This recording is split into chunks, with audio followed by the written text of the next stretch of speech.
PLE5, mga posibleng panganib sa pag-aalaga ng poultry animals. Una, sakit at infeksyon. Kadalasan nangyayari kapag kulang sa kalinisan o hindi maayos ang iyong pag-aalaga. Pangalawa, kalusugan ng tao. Ang hindi maayos na pag-aalaga sa poultry animals ay maaari ring makaapekto sa kalusugan ng tao. Maaari itong magdulot ng allergy at respiratory diseases. Pagkontrol sa peste.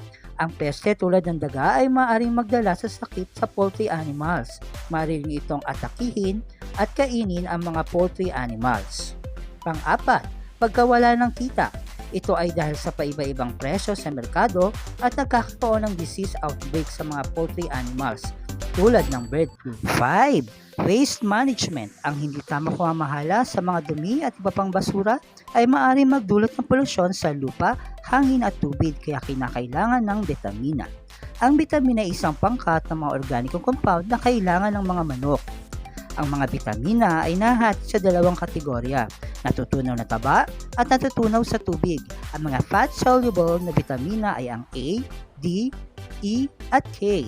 Bitamina A, ikinakailangan para sa mga normal na paglaki at pag-unlad ng epithelial tissue, balat ng mga lining, digestive, reproductive, respiratory tract at reproduction. Vitamina D3 ay kinakailangan para sa normal na paglaki, pagbuo ng buto at pagbuo ng balat ng itlog. Vitamina K ay mahalaga para sa pagbuo ng namumuong dugo, kasama sa mga bitamina na nalulusaw sa tubig ang vitamina C at ang vitamina B. Ang vitamina B ay para sa metabolic function kabilang sa mga metabolismo ng enerhiya. Kasama sa mga vitamina B ang vitamina B12, biotin, folacin, niacin, pantothenic acid, pyridoxine, riboflavin at thiamine. Alam ko marami na naman kayo natutunan sa araw na to.